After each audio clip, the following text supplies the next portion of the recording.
Welcome student in my YouTube channel. मैं हूँ रिचा और आज हम लोग सेंट्रल टीईटी एग्जाम में आने वाला सीडीपी का बहुत ही इंपॉर्टेंट टॉपिक पढ़ेंगे, जो कि है अधिगम असक्तता लर्निंग डिसेबिलिटी, जिससे सेंट्रल टेट में एग्जाम में क्वेश्चन पूछे जाते हैं। और मैंने इस नोट्स को इस तरह से आपसे डिस्कस करूंगी कि जिससे इस टॉपिक से रिलेटेड आने वाला कोई भी क्वेश्चन आपका एग्जाम में गलत नहीं होगा। तो आइए स्टार्ट करते हैं।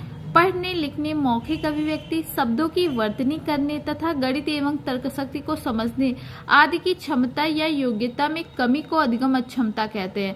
मतलब जो बच्चा लर्निंग में डिसेबल होता है उसको पढ़ने लिखने में, मौखिक अभिव्यक्ति करने में, शब्दों की वर्तनी करने में, गणित के क्वेश्चन को सॉल्व करने में उसको दिक्कत आती है। तो आइए इससे रिलेटेड क्वेश्चन देखते हैं। अधिगम अक्षमताएं, ये सेंट्रल टीईटी फरवरी 2014 का आया हुआ क्वेश्चन है। सामान्य या उससे अधिक बुद्धि लाभदायक वाले बच्चों में भी पाई जाती हैं। समय व हस्तक्षेप के स्वरूप की उपेक्षा करते हुए भी परिवर्तनशील नहीं होती। वस्तुपरक तथ्य है तथा संस्कृत की इसमें कोई भूमिका नहीं है। पठन अक्षमता का पर्याय है। तो जो पहला ऑप्शन है, सामान्य या उससे अधिक बुद्धि लाभदायक वाले बच्चों में भी पाई जाती है। तो ये जरूरी नहीं है कि जो बच्चा लर्निंग में डिसेबल हो, जो बोलने में जिसको दिक्कत हो या लिखने में दिक्कत हो, तो या वर्तनी करने में दिक्कत हो, इससे आप सेंस नहीं ले सकते कि उसका आईक्यू कम होगा, बुद्धि लाभदायक कम होगा। तो इसमें पहला ऑप्शन सही होगा। नेक्स्ट क्वेश्चन है, इनमें से कौन सी अधिगम असक्तता वाले बच्चे की एक विशेषता है? ये सेंट्रल टीईटी फरवरी 2015 का आया हुआ क्वेश्चन है।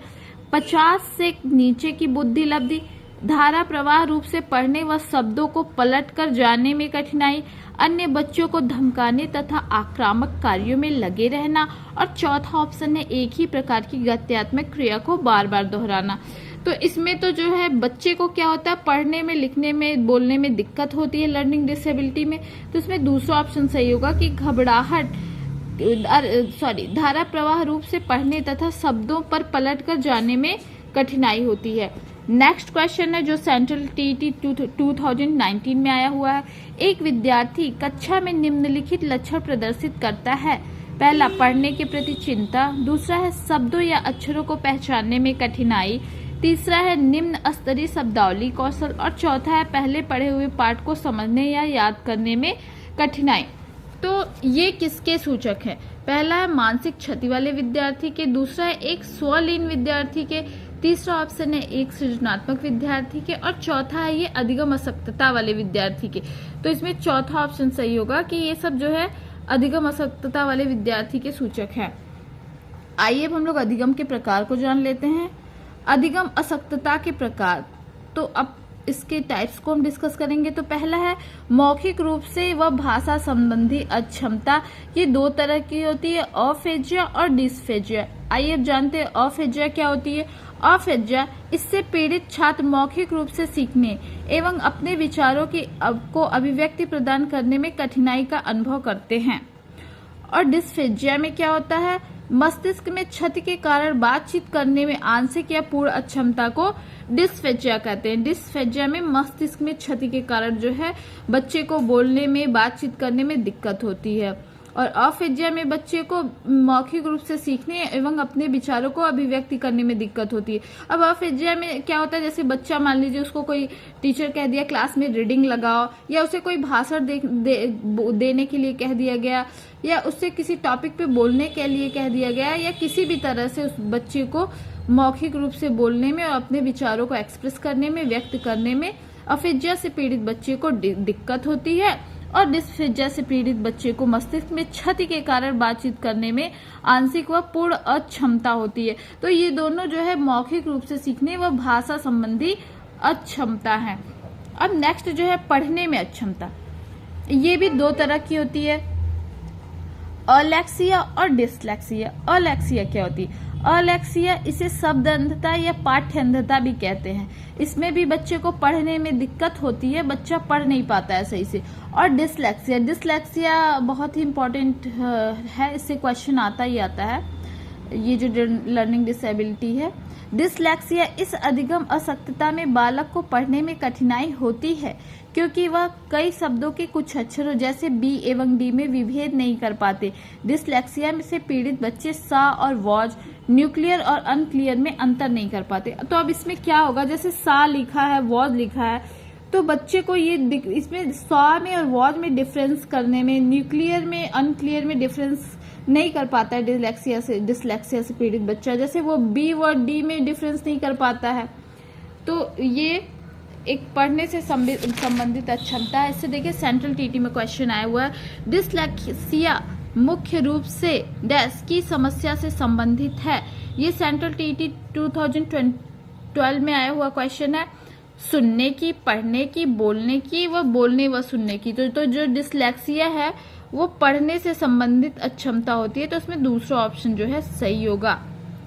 अब लिखने की अक्षमता को आइए देख लेते हैं। लिखने की अक्षमता है अप्रैक्सिया, अग्राफिया, डिसग्राफिया एवं डिसप्रैक्सिया।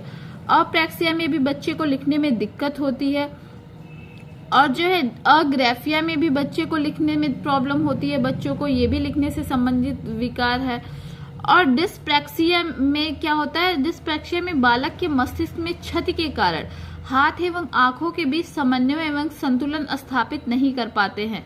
ये तंत्रिका तंत्र संबंधी विकार है। जैसे जो बच्चा डिसप्रैक्सिया से ग्रसित है तो वो हाथ और आंखों के बीच में समन्वय नहीं बैठा पाता है, जिससे उसको लिखने में सही से लिख नहीं पाता है, दिक्कत होती है। तो इसमें ये भी होता है कि इससे पीड़ित बच्चा, जैसे अगर बॉल आ रही है, वो चाह रहा है उसको पकड़ना, तो वो उसको कैच नहीं कर पाता है, या बच्चे को अपनी टाई बांधने या जूते के फीते बांधने में भी दिक्कत होती है। इस तरह की प्रॉब्लम्स आती है बच्चे को डिसप्रैक्सिया में। और डिसग्राफिया में क्या होता है, इसमें या तो बच्चा ठीक से बच्चा ठीक से लिख नहीं पाता अथवा उसकी लिखावट ठीक नहीं हो पाती।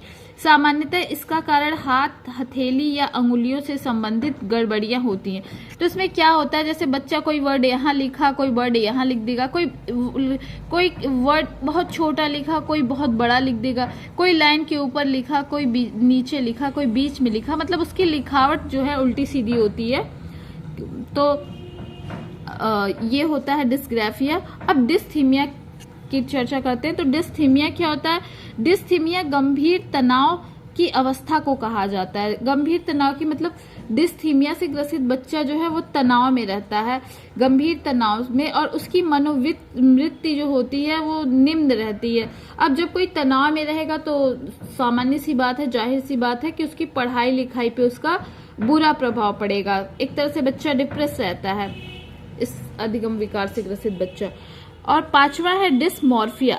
इस मनोविकार में व्यक्ति को यह भ्रम हो जाता है कि उसके शरीर के कुछ अंग बहुत छोटे हैं या अपूर्ण हैं। वह अपने शरीर के अंगों की दूसरे से तुलना करने लगता है। इसका प्रतिकूल प्रभाव उसके अधिगम पर पड़ता है।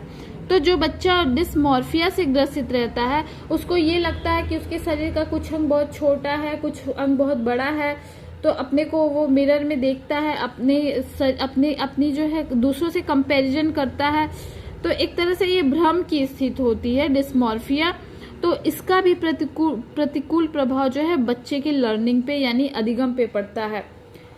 और लास्ट जो अधिगम विकार है वो है डिसकैलकुलिया। जैसे नाम से यह स्पष्ट हो रहा है, डिसकैलकुलिया। इसमें बच्चे को जो है कैलकुलेशन करने में दिक्कत होती है, जैसे प्लस है या माइनस है या गणितीय सूत्र है उनको सॉल्व करने में, मैथमेटिक्स से रिलेटेड प्रॉब्लम जो है डिसकैलकुलिया से ग्रसित बच्चे को होती है। तो अब ये चैप्टर मैंने आपको अच्छे से समझा दिया है, अब आपको अच्छे से समझ में आ गया होगा। अगर वीडियो अच्छा लगा हो तो लाइक करें। Thank you.